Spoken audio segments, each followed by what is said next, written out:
Welcome to this episode of Permission to Be Pretty podcast. I am your host, Dr. Unique Simpson, and it is always a pleasure to speak to you all. Today, we are blessed and honored to have with us one of my babies, who is also a mighty and powerful woman of God, Miss Tomitra Moore. Cue the bells, whistles, and applause. Hi, Tomitra. Thank you for joining us today. How are you? Hello, and thank you for having me. I'm doing well, thank you. How are you? I am well, thank you. I am so well. So we are excited. So I am so excited to have you with us today. Aw. In the introduction, the very first episode, I mentioned how this podcast came to be.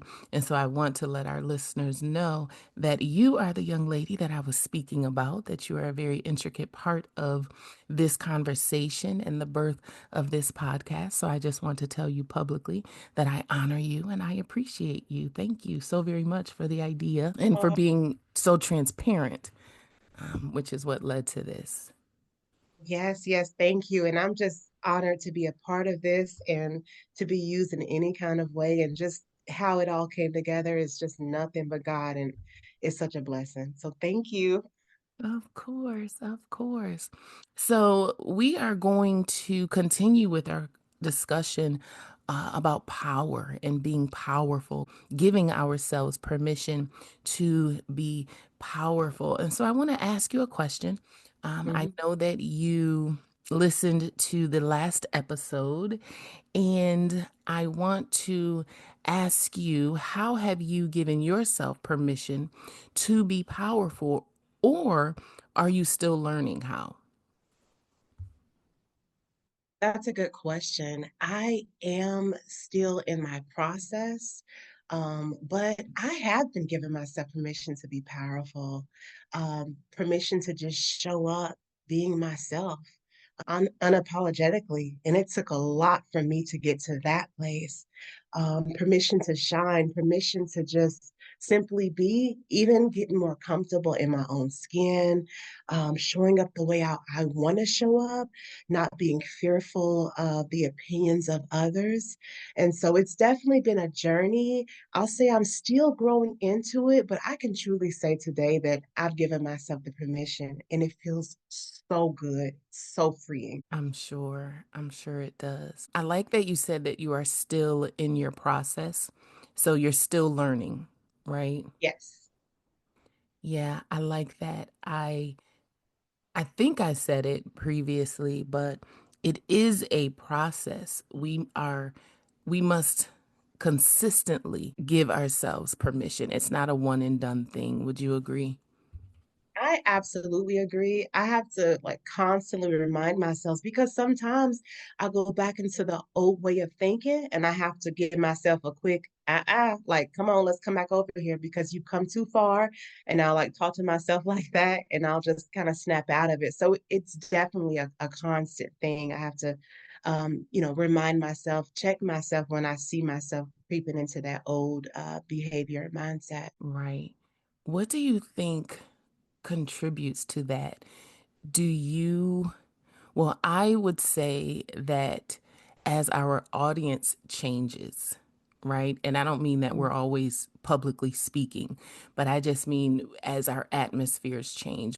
If we're traveling, if we are, maybe we become comfortable on the job, but then, well, since it's holiday season, when we go back around our family, we have to regain the confidence, right? Would you agree? Or how do you think that our audience or those around us, those in our circle at a given time, affect our ability to remain consistent in giving ourselves permission? I definitely think our environment, those around us, can play a part on whether or not we're feeling, fully ourselves today or not, or having to remind ourselves to simply be ourselves.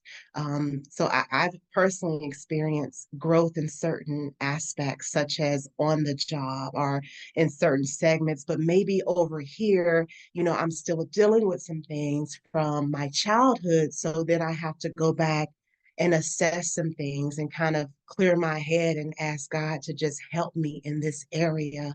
And so that's a good point because those are those reminders that we have to kind of, tap back into and just, basically reminding ourselves that it's okay to be. Perhaps some of us have gone through things in our childhood where we were never comfortable in our own skin. And like, I know that from experience and what that's like. And so maybe we're confident in one area, but then we're placed back in these environments, such as those we grew up around and the kind of people. And it's almost like we're trying to find that courage to be.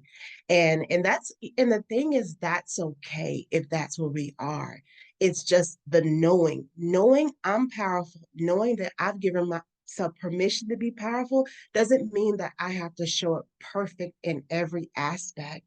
It's giving myself the grace to simply be and to evolve in the process. I like that you said that. Permission doesn't mean that we have to show up perfect. Wow, I really like that. I didn't really plan on going here, but it just reminds me of a time, even for myself. Um, it can be sometimes we think that it will be hard to show up bold and confident amongst strangers. But the truth is, strangers don't know us. They don't know us for real. They know how we present ourselves. And so, for example, being, Dr. Unique, Apostle Dr. Unique, I show up, and even with my, insecurities or God having to mold me, shape me, and prepare me, I began to tap into who I am in Him, right? And I was well received. I've been well received for the most part. And so, I'm here and I am who God says I am, and I'm His daughter and I'm powerful and I have no issue going forth. And then not too long ago, I went home after not being home for years. And I can't necessarily say that it was solely interactions with people, but just the climate, just the Mhm. familiarity of home or what once was home. I believe what comes up is everything that, you were made to feel once upon a time. And so what came up for me was how quote unquote home once made me feel. Certain interactions did make me, you know, I was upset. I remember I was to the point of tears, and I remember saying, I am, Apostle Dr. Unique Simpson, and why am I being treated like this? And it's this having to not just give myself permission, but remind myself of who I am, because people can and will work overtime to try to keep you from recognizing your power. And Mhm. so that is a something, again, another aspect of it. I think in these episodes, as I'm speaking, I think personally, I have been speaking from a place of, or with the mindset that we must give ourselves permission in order to show up in the world a certain way. But how do we then maintain that when, it's in our home, in our families, in our environments that are near and dear, that are personal? Something you said, I don't know, it just brings that home that for some, the issue isn't how to show up in the world. It has everything to do with how to show up at home, around those who know us by name, who know us by our nicknames, and maintaining that power. Right. And I like how you mentioned how going back home sometimes can make us feel and how people can tend to, put you in a certain space and want to keep you there. And the interesting thing, like you said, sometimes strangers, they don't know you, so you can present yourself to them. I've also found that sometimes people that knew you from back then that are familiar with you, it can be daunting to them to see change, to see, oh, I can't talk to her the way I used to. Oh, she doesn't Mm-hmm. react the same way. Oh, you mean you really have changed? Mm-hmm. And so that then says that we have to learn to be comfortable in our own skin, because if not, we'll start breaking down and getting into a mode that makes them feel more comfortable, because people aren't comfortable with change, especially, change in someone else that they think they're familiar with. And so it is very important for us to grow into that place where we are becoming comfortable within our own selves. And another thing I like to say is, just because we're giving ourselves permission to be powerful doesn't mean we don't feel and we don't have those moments. And I think this ties into our vulnerability. It's okay to feel, it's okay to have those moments where it's like, oh, I'm feeling this right now. I think it's great that we acknowledge those moments. And as you stated earlier, just remembering who I am. Right. Right. Absolutely. So then I would say the true testament, right, or the true test of how much permission we actually give ourselves is, in being around the familiar, being around those who know us inside and out, or think they do anyway. Yeah. Wow. So, in light of that, I want to ask, and as you have grown and are continuing to grow and being comfortable in your skin and, becoming comfortable with just simply being, when you see yourself today in light of your younger self, all that you've been through, all that you've had to learn, what advice would you give your younger self? And I know this is kind of a common question, but if you could go back and tell young Tomitra, and not just young Tomitra, but Tomitra who at one point in her life didn't know how powerful she was, what would you tell her? Oh, this is such a good question, because, there were so many elements to my life that made me feel powerless. Like nothing in my environment, from home to school, even to church as a young girl, empowered me or made me feel like I was powerful. So that term wasn't even something that I would have identified myself with. So now, looking back, I would definitely tell myself to cling to God, to cling more than anything, because I can see how certain painful factors led me astray, led me to other things, to cope, to people that I would then maybe receive love from that weren't necessarily in the body of Christ. And so my thing is, I would have taught myself the importance of developing that personal relationship with God, similar to what you say to us in the ministry oftentimes. Seek God's face like never before. Whatever you have to do, continue seeking Him, clinging to Him, because He's the only way. Because sometimes we are in environments that you feel like you're suffocating, and it's like you can't turn anywhere to feel a way out or to even find relief. So definitely seeking God, um, trying to find those moments just to breathe. And I think the most important thing I would say to myself is there's more. There's more to life. Um, there's more, and there's beauty, and there's good for me. I would tell myself that, because again, oftentimes when our environments are a certain kind of way, sometimes we can't see beyond them, and we only know what we've been taught. So that's what I would say to my younger self. I like that. There's more and there is beauty. Oftentimes, we can feel as though there isn't anything more than our current Yes, circumstance. And if it's ugly, we can't see past the ugly to even fathom that there's beauty, right? yes.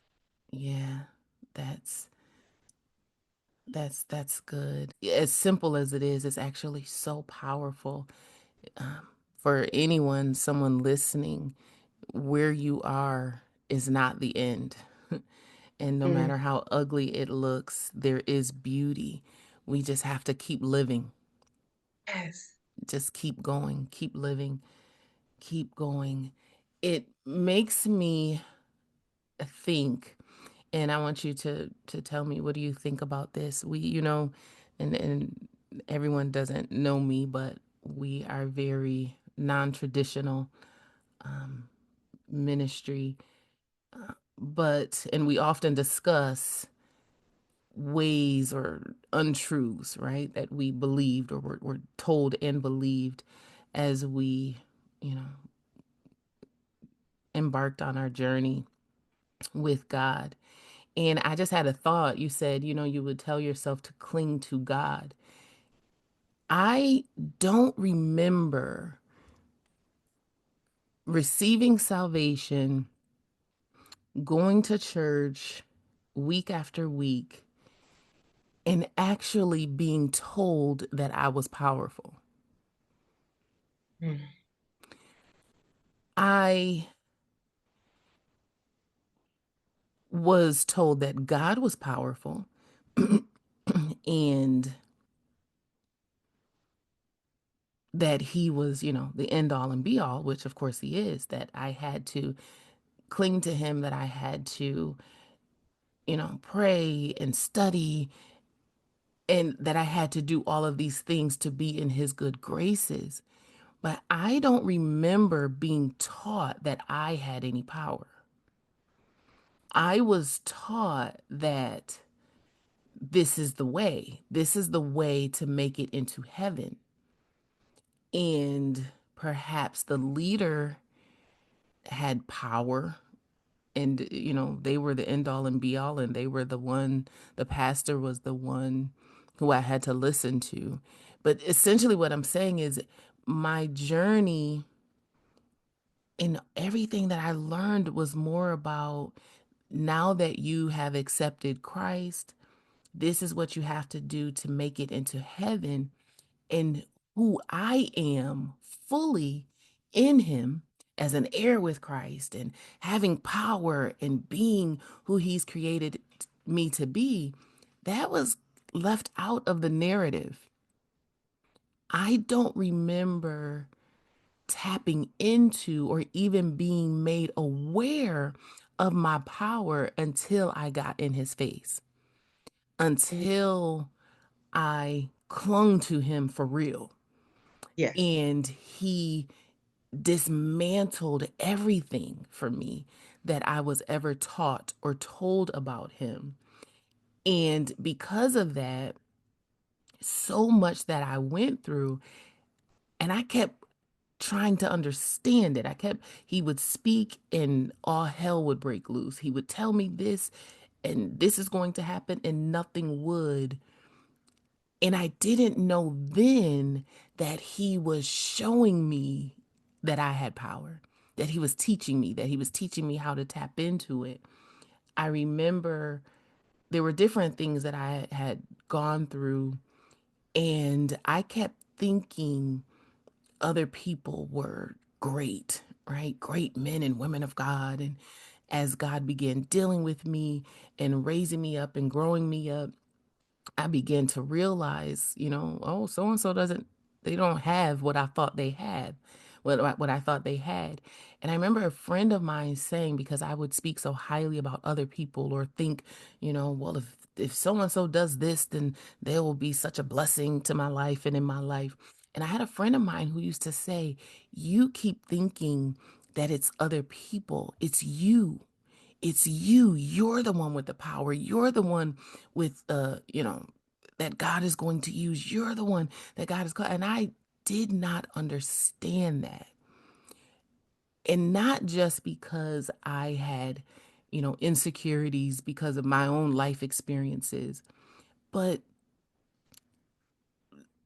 the more I think about it, I just wasn't introduced to God in light of my having power. I've heard the story of Adam and Eve, and it was just she ate the apple and, offered it to him, and now we have sin.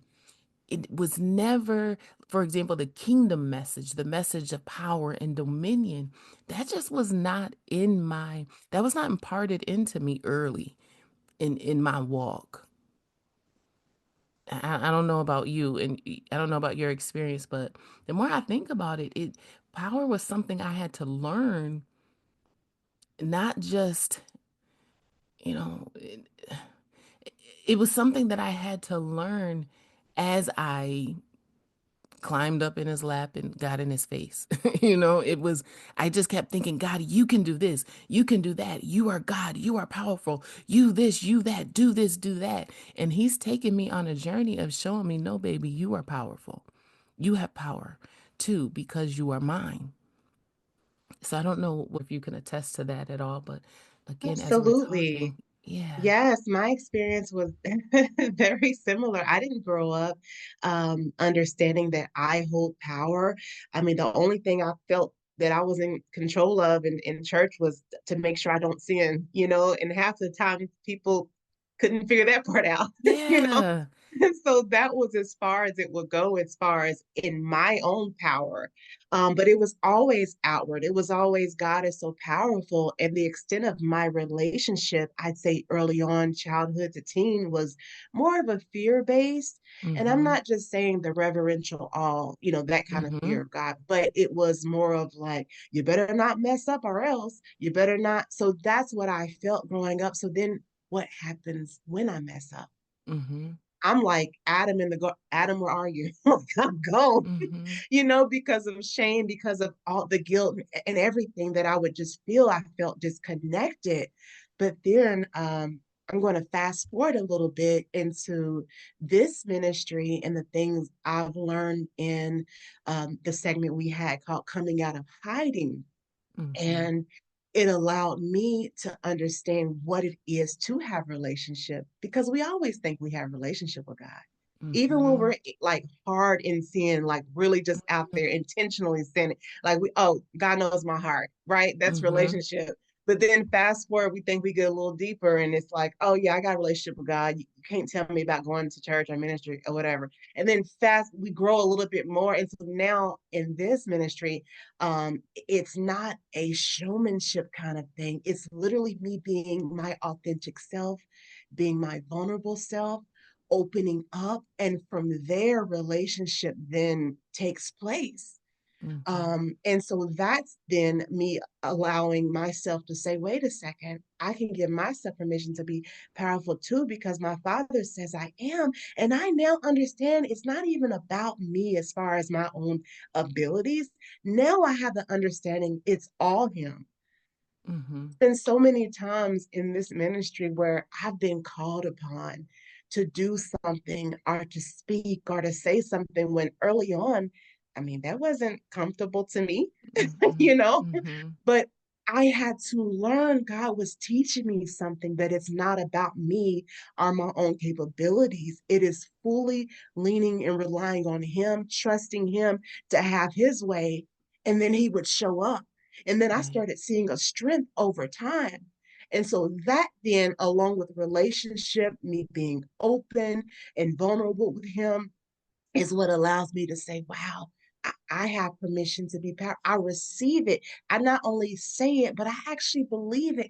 I actually walk in it because I know it's not just me. And so, Right. yes, I'm glad that you raised this point, because that whole point about relationship and stuff, I think it's often missing, but Mm-hmm. it's imperative because it doesn't look like what people may think it looks like or what's often taught. Mm-hmm. Um, about coming to him and what that really is like, what that walk is like. You may not feel powerful day one. You may actually go through moments of weakness when you realize, wow. But then when you start to realize, wow, just as I am, my father really loves me. Even though he Mm-hmm. sees the brokenness, even though he sees this, he knows this weakness. Something about being in that place rather than a place of fear. it's the father with his hands out rather than the one that's, like that you're scared of, that it makes a difference. And so, yes, I agree. I wish that was taught early on. Yeah, I'm reminded of when the Lord called me off of my job, and I had a supervisor who she came and got me like, "What are you doing?"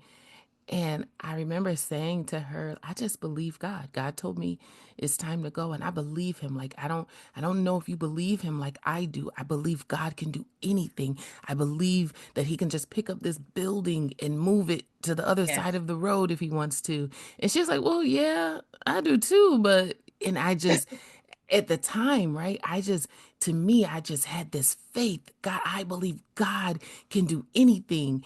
And as powerful as that sounded, I realized today how naive I was because I just believed God is going to provide. He's going to provide, Mhm. and I'm not going to go through anything, right? The misconception was that I wasn't going to go through anything because he's God, he's going to provide.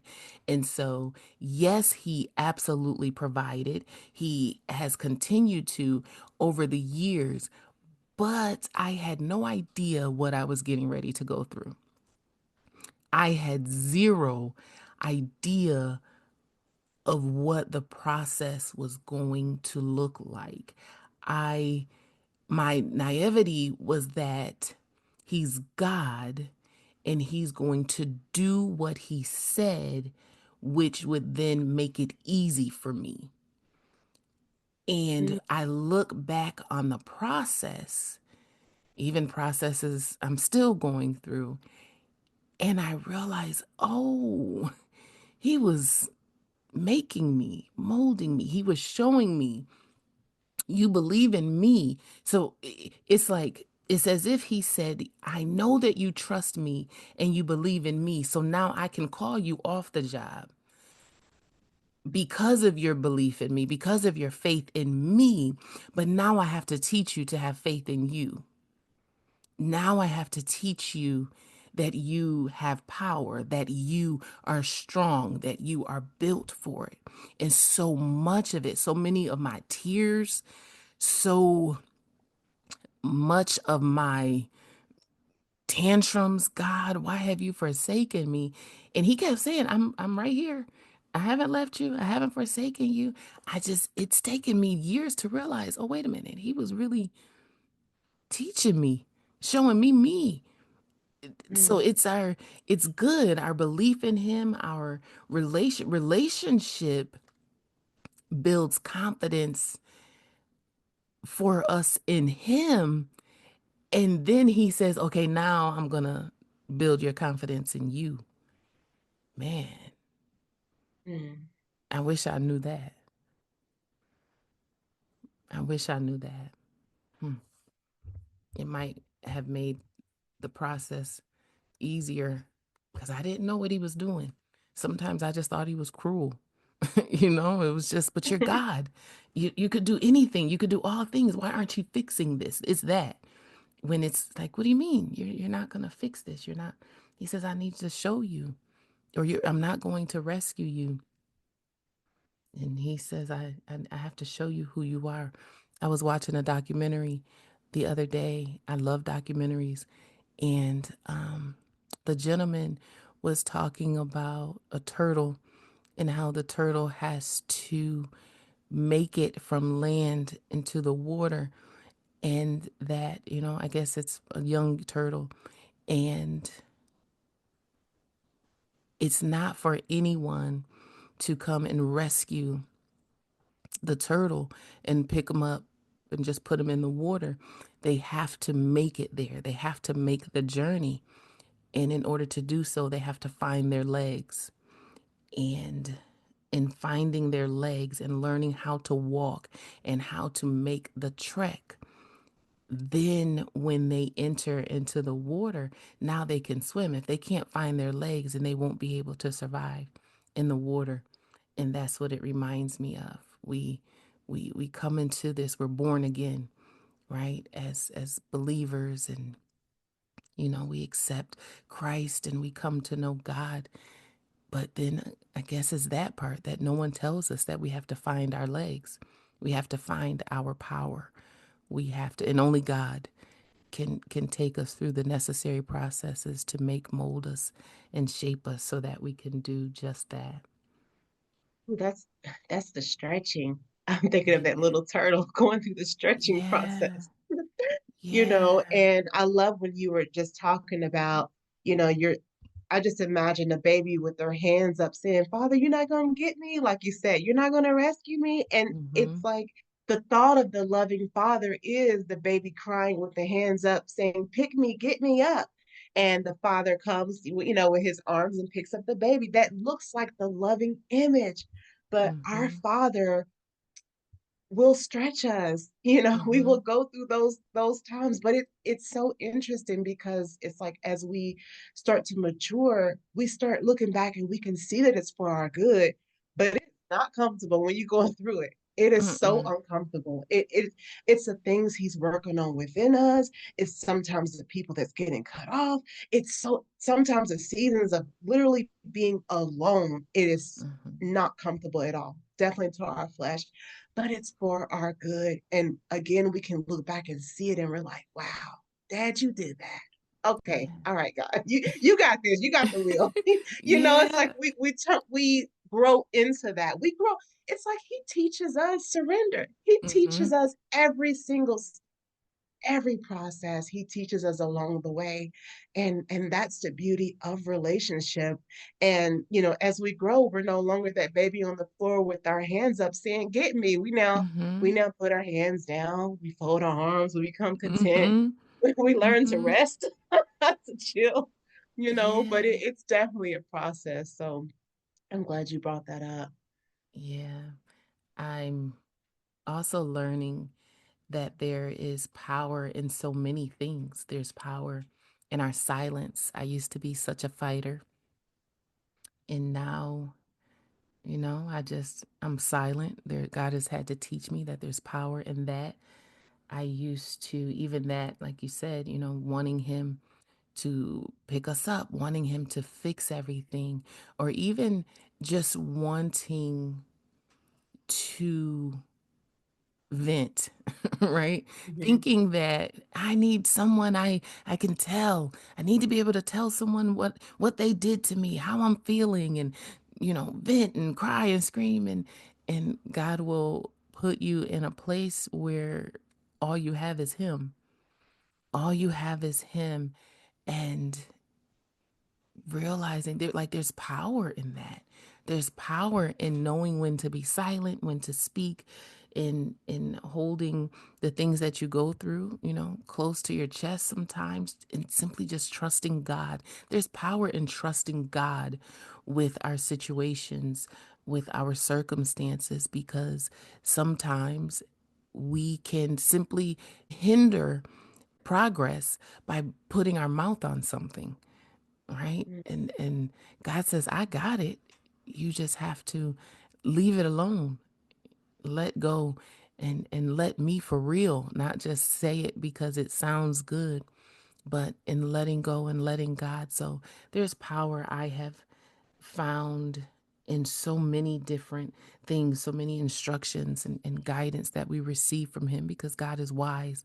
And so He gives us wisdom. And sometimes that wisdom, that strategy, it can make us look weak, can make us feel weak, can make us feel as though, well, I should be doing more, and somebody's getting away with something. And God says, just trust me. So He has a way of empowering us and teaching us how to empower ourselves, teaching us how to trust Him and trust His power to do what only He can do. And so, yeah, we learn, we grow, we learn. There's so many different ways that I used to handle situations that I just don't now, that I just don't. And again, just times in my life where I personally saw it as weakness. I've learned that it demonstrates power. It demonstrates where my trust lies, who my trust is in, and that's growth. That's growth for me. I don't know about anyone else, but that's growth for me. There's so much just revelation that I'm getting, even, in this conversation, just the different ways that power shows up in our lives. No, that's so good. Um, and for me as well, I've gone through situations where, I mean, he has taught me the importance of stillness and letting go and entrusting him. And man, it's been so uncomfortable because you do feel like, well, wait a second, they're getting by with this, or Hmm. no, this isn't fair. You go through those moments, but it's really for our good. And yes, there is a strength that comes about that. And there's beauty in it because you see, wow, Father's got this all along. He had this all along. He had me in Hmm. mind in the beginning, even when he told me to keep my mouth shut. And it was uncomfortable, so it's definitely a beautiful journey, as he continues to teach us. Yeah, it is. So I want to stress that power is not always loud. Power is ooh, don't Mm. underestimate a quiet person, someone who's quiet, someone who chooses not to fight back or to speak up. There's power in that. So I have a question. You are a boy mom, Yes. right? For everyone does not know that, but you have a wonderful son whom I love, Mr. Prince himself. So I want to ask you, as a boy mom, how does your being powerful and giving yourself permission to be powerful translate to him? Perhaps you can't teach him how to be a man, but you can show him power. How does that translate? Oh, wow. This could be answered so many different ways. Okay, I'm gonna just start with this one. Um, the I believe the biggest thing that I show him and me giving myself permission to be powerful is surrendering to God, just Him seeing me pray, Him praying with me, us holding hands, having our moments. He'll come and ask me questions. That's definitely one aspect, just Him seeing the vulnerability there in surrendering, in mommy may not know, this is a situation that, okay, we may have this issue going on in the home and it's my control right now, but he will then see me tap into power. He will see me surrender it to God and being vulnerable. And son, I don't know how we're going to do this, but then he'll see a way being made. And he's like, and I'll remind him, so remember when we prayed? Remember when you prayed for me? Remember when Hmm. we were praying over this? And do you see how God worked? And he'll say, yes, ma'am. And so then that just is a way to train him and it teaches him, wait a second, we do have power. We don't just sit back weak in different circumstances. So that's definitely one way. Another way for me is just shining, showing up, being myself. Sometimes I'll go to his class. I'm supposed to go there this week and show up and maybe play some games or read a book or something. But he sees me being myself. I like to laugh out loud. I'm fun. I love the kids. Him seeing me just being in my own element and growing into being comfortable in my own skin then gives him permission to do the same thing and to shine however he chooses to or with whatever gifts and talents that God has placed on the inside of him. My son is a math whiz. He's very intelligent. His grades, sometimes he'll come home, Mom, I can't believe I got a perfect score. And some of the kids are saying this, and I'll say, you know what? Hey, that's what God gave you. You shine in that, sweetie. You keep on shining because that gives other people the permission to do the same, and you keep showing up and don't ever dim your light. And so I think pouring in him in that way because he's also talented in sports and in other ways, just continuing to just allow him to just be himself and celebrating who he is. He's authentically himself. And I love that. And I love that about him. I don't try to tone that down or make him feel like, okay, if he's having a quirky moment, we'll both have a quirky moment. We'll both do some James Brown dancing in the living room floor together. We'll both just do our thing and have a good time. And so that's also teaching him to be powerful and to be himself. I love it. The being himself, teaching him, showing him, and making him comfortable to do that.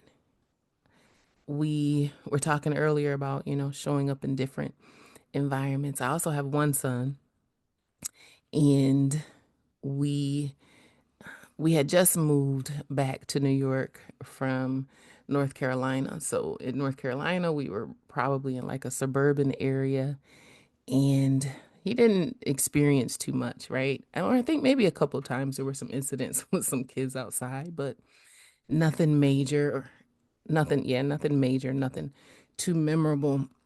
And we had gone back home. I think you've heard this story before, but we had gone back home. We're now in New York, and it's not the it's not the suburbs. I'll say that. And my son and daughter, they were outside. They were across the street playing, and a group of boys came and took his ball, and he came in the house crying. He was so upset, and I asked him what happened, and he said they took his basketball, and I went off, and I forgot all about it, the situation, but he reminded me a few years ago, they took his ball, and I went off and said, "Show me where they live." I went off, and I'm going off on him all the way down the stairs, all the way down the street, and he said, "I remember you walking, and you went off on me." He said, "And you're going off the whole time we're walking to their house." And I remember there was a big wooden door, and there was somebody sitting outside in the car, two men, and you just didn't care. He said, and you banged down the door, and they came to the door, and he said there were so many of them. And when they came to the door, you went off and made them give me my ball back. And he said that taught me to never ever go out like a sucker. Those were his words. The kicker is I had forgotten all about it, but he was always very short in stature. He was known for having the most heart. He it didn't matter. You could not bully him. You could not get away with trying to punk him in any way. I had to repeatedly, as time went on, go to the school, not because he was being bullied, not even because he was bullying, but because he was fierce about standing up for himself and his sisters. He just still, and his mom, he just still to this day does not play about us. And so I've always just known him as that. And he played football, and he was always the smaller one, but because he still had a lot of baby fat on him, so we always had to play up. So he had to play with, I'm sure kids older than him because of Mhm. his weight, but he was still always the smallest, but he always had the most heart out of everyone. I remember the coach saying one day, "Who, I want to know which one of you isn't afraid to go up against so and so right now." And my son was the only one who raised his hand. So I've just always known him. He's always been known as the one with the most heart, who was unafraid. He would show up. He was the little chubby one, but he still didn't mind just showing up. So again, it was years before I learned. He said, "No, mommy, it was you who, showed me that. You taught me that. You taught me to be comfortable, not to let anybody, whatever." And it's like, wow, I remember when he told me, I cried because I had no idea. I didn't remember until he told me, but I had no idea that that one instance empowered him to not be afraid. It empowered him to not let anyone, you know, bully him or, again, in his words, to not go out like a sucker. And so it's so important because given the examples you just gave, like Prince, he likes James Brown and he's quirky, but you showing him that it's okay to be himself, me showing my son that no one has to have power over you. I don't care who it is or how many of them, you know, and that has translated over time. My son is now 24 and he's still that guy. He's still kind of short in stature compared to other men. As women, sometimes we can feel powerless when raising sons. He does have men in his life, but sometimes we can feel as though they're missing out on much more than they actually are. And God has a way of showing us that, yes, you are a woman, you are my lady, you are a daughter, but your strength, the power that you have, is it can be imparted even into your male children, even into males. People will see us, people will see me and hear me, and oh, goodness, we need to have a women's conference. Wait a minute. Who I am can translate to men as well. The gifts that God has given me can translate into the lives and the livelihood of men as well. And so I said all of this to say, and even bringing up, how you translate your power into your son's life is because as we continue to give ourselves permission, I don't want you, myself, any woman under the sound of my voice to think that then we are only called to women. That's a box that they will try to put us in. We are not only called to women. Faith, the lives that we live in front of our children. I remember being pregnant, being in a situation where they were threatening to put us out, and we would have had to be out by March 1st. And I was walking in the store with my children. And someone stopped me and said, "Hey, who do you have for your internet service provider?" We began talking, and I scheduled an appointment for March 1st. And my son, when we left, said, "Who? I've never in my life seen someone schedule an appointment for something to be installed on the day that we're supposed to have to be out." Mm, That's faith. So the lives that we live in front of them, who yeah, we are, is enough. We have power that, again, not just translates to, not only does it translate to little girls, to daughters, to nieces, to young women, to mature women, but it can translate to the male species as well, and that's important for us to know. that is so beautiful. I love every part of that. Absolutely, that it does translate to them. And I want to also interject a time that maybe I didn't show that powerful, or it did not convey to him. Mm, I think I mentioned it to you before. So I mentioned that I was in the vehicle with my son and I was having a situation on the phone with his father. And normally I hide and protect everything because of the fear of my son having that kind of pain or holding on mhm, to that pain, or like I'm usually very protective. But this particular time, and I would just cut the phone call off if I'm getting yelled at or anything like that. I'm just going to be a little transparent. But this time, oh, I wasn't having it this day. I don't know what yeah. happened to me, but I wasn't having it. And my son was in the car. And I think I mentioned to you in the book club that as soon as I disconnected the phone call, I was a little nervous, like, okay, what is my son going to say? He heard me yelling. He heard me in this space. He turns and looks at me and says, "Mom, I'm proud of you." Mm-hmm. Mm-hmm. I did not expect to have that reaction. And then he walks off and goes into the house. And I remember you saying to me, sometimes our being our authentic selves are allowing him to even see how to handle Mm-hmm. certain disagreements can help them, because then hiding that from them can hinder them in a way. I still remember you saying that. I'm like, Yeah. wow, wow. And so that's something that we think in our own control. Okay, we're doing what's right by them. And I know I'm getting off topic, but you No, you're know, right. You're fine. in that sense, it was no, he needed to see that because it Mm-hmm. gives him permission Mm-hmm. to show up, Mm-hmm. being himself and how to handle things. And I sit over here and I was laughing under my breath when I heard you talk about going to get your son stuff because I had a similar story. They always try to their sons, right? Yeah. Yeah. Right. Especially us, boy Yeah. moms. But I had a similar situation where I said, "Where's your bike?" And Mm. he's, "I don't know. Where's your bike? I don't know." I said, "Where's your, well, such and such had it. Who?"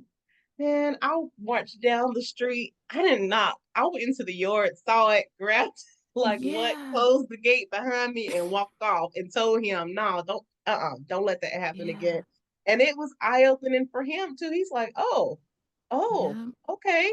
And the thing back to what you were saying, I'm still a woman. It's not me having to Right. be a man or having to, come off extra tough, but it's still letting him know, no, you don't let Mm-hmm. somebody walk over you.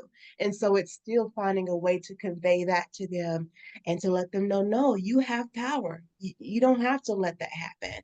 And for right now, while you're little, I got your back. Yeah. So Yeah. That's beautiful. I love it.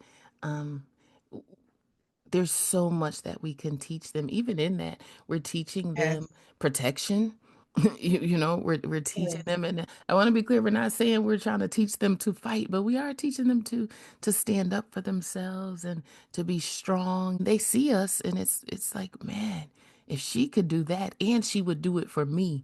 So in that, we teach them love. Like there's just so much. There's so much that they see yes, that they glean from that. Wow, she loves me. Wow, she will protect me. She will, and it instills in them that this is the type of individual that I need to be, right? Because yes, again, it's, well, you're not a man and you can't teach them how to be a man. I can't, but I can teach them how to be what kind of individual to be. I can teach them yes. what kind of adult to be, what kind of parent to be, and just, yeah. So that's awesome. That's awesome. Thank you for sharing those Of course. situations as well. And I do remember that story because yes, like no, don't hinder him.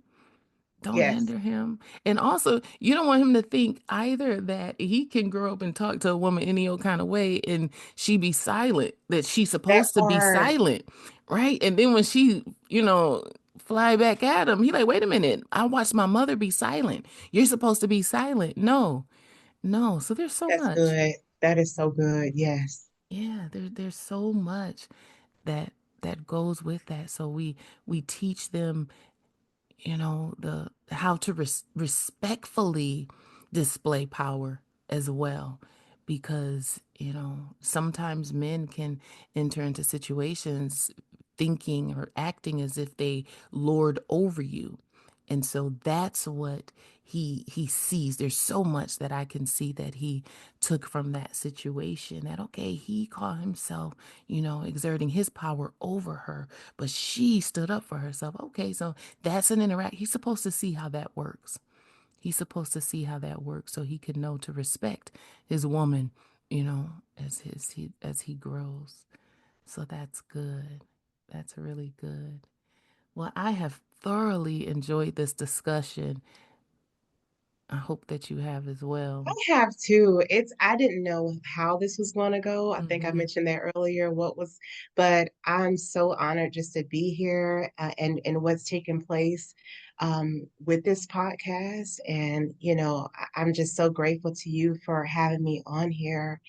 And I just prayerfully hope that somebody can take something away from this and knowing that they have permission to be powerful and to give themselves permission to Mm-hmm. be powerful, that they have that right. So this is beautiful, and I thank you so much. Of course, of course. I maintain that it is our birthright, right? It is our birthright to be powerful. That, if I had any takeaways from this, is that our relationship with God is, as so that we can learn for real who we are, identify the power within us, and give ourselves permission to be just that. Also, to everyone, because there's just so much, man, woman, and one can do this and one can't do that. Don't allow, even as you give yourselves permission to be powerful, don't allow anyone to put limitations on what that looks like, who your audience should or could be, and the avenues or arenas that you are safe to enter into. Just be powerful. Just be powerful. You are enough. You have enough. You, Tomitra, are enough. You are more than enough. God trusts you. He has empowered you to be who he has called you to be a mother to your son, to be a daughter in this world, to be a powerful one, the powerful woman of God that you are. And so I appreciate you. I appreciate your transparency, your vulnerability, for being willing to join me on today, for sharing not just with me, but for sharing with the world, with our listeners. And so, again, I thank you. I'm so honored, so completely honored to just have you in my life, to glean from you, to hear you, to listen to you, to learn from you, and just to watch you. I have watched you grow. I remember in the beginning, you're not being very willing to speak, and I've watched Mhm. you overcome.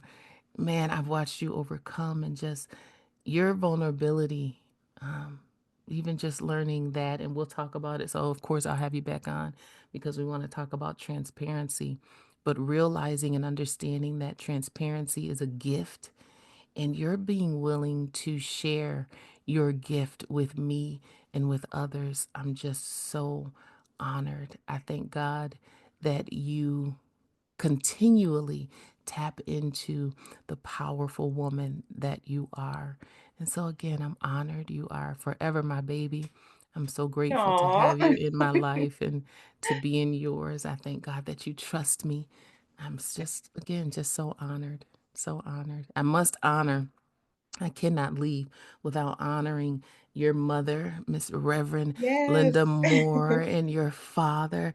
I thank God for them. I thank God for them, for birthing such a wonderful, beautiful human, and for being willing to share you with me. So thank you. Aw.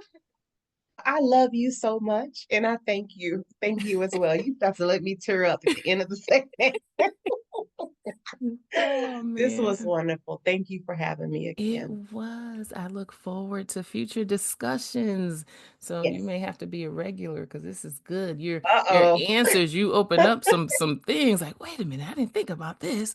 Wait a minute, I didn't think about that. So I thank you again. I'm honored. I love you so very much. And until next time.